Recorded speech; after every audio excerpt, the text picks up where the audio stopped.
Hey, everybody, welcome back to our continuing coverage of the GAMA Trade Show 2017 in Las Vegas. I'm Zee Garcia. I am here with Justin from Restoration Games, and we are going to be taking a look at a few things.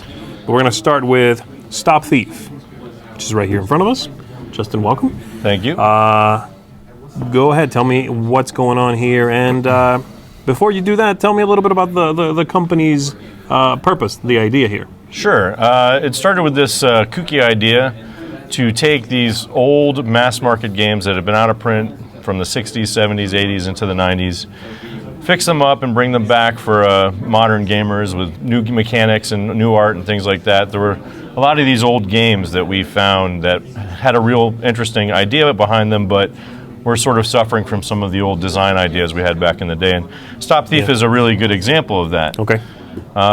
It's a game that was from 1979 and designed originally by Dr. Robert Doyle. And really cool thing back then is it came with an electronic, like a big hunk of plastic, like these old cell phone looking things with the buttons and the lights and the 8-bit sound and all that. But it was a really cool game. It's a game of audio deduction. Mm-hmm. So you see that a lot, and you haven't seen many instances of that. So it was a really neat idea, but it suffered from some of the old style. So for example, in the original version of the game, you roll and move, right? Mm-hmm. Roll 2 dice and see how far you move, and we know that that's not the best mechanic in the world. If you roll a bunch of 2s, it can kind of ruin your game for you. And so what we do is we take the essence of the game, strip everything else out, turn that up to 11, and then build all the modern mechanics around that. Okay, cool. So what's new in it? What's the new paint job here and the new mechanism? Right. So the big thing, there's a couple of big things.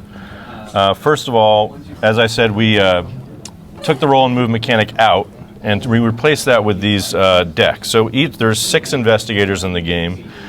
Just by the way, this is a pre-production copy, so the art is final, but some of the other stuff is not. So for example, we have custom meeples with screen printing on them to differentiate the different investigators. We have 6 investigators in the game. The game plays 2 to 4, but we have 6 investigators for replayability. Okay, cool. And each investigator gets their own deck of movement cards. So here's the license, and then we have the movement cards, which each have a number on them. All right. And then some of them also have like a special ability, power? right? Mm-hmm. And each of the 6 different investigators have a different mechanic, as it were. Very cool. So the blue person can move through windows. We've got the red guy who's sort of like Murtaugh from the Lethal Weapon movies. He's getting a little old, but he has people all over town who can give him tips. We've got the sleazy purple guy who sends people off on wild goose chases and things like that. So we made the decks asymmetrical,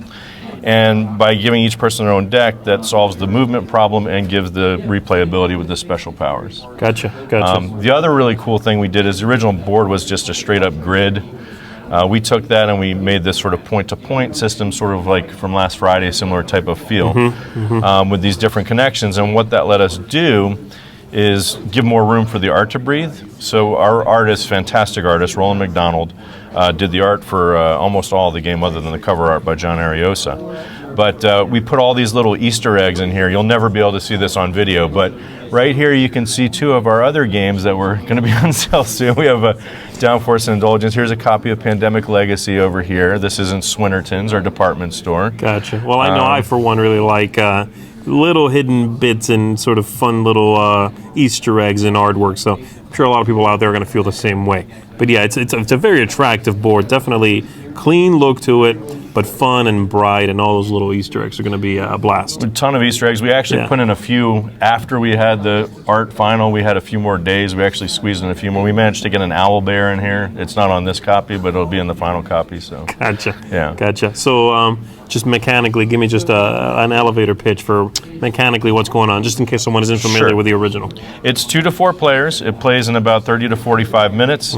It's audio deduction. So basically, and I forgot the most important part. We replaced this plastic hunk of plastic with a free companion app that's going to be on Android, iOS, and all that. Right. And so basically, you leave your phone out, you hit a button, and it says, "Oh, crime's been committed over in Dr. Doyle's electronics." Okay. And you hear the sounds. And so you hear the sound of the crime space, and it might be one of these red spaces. Well, you could be any one of those. You don't know where the thief is. The thief does not appear on the board. You just have to listen to the clues.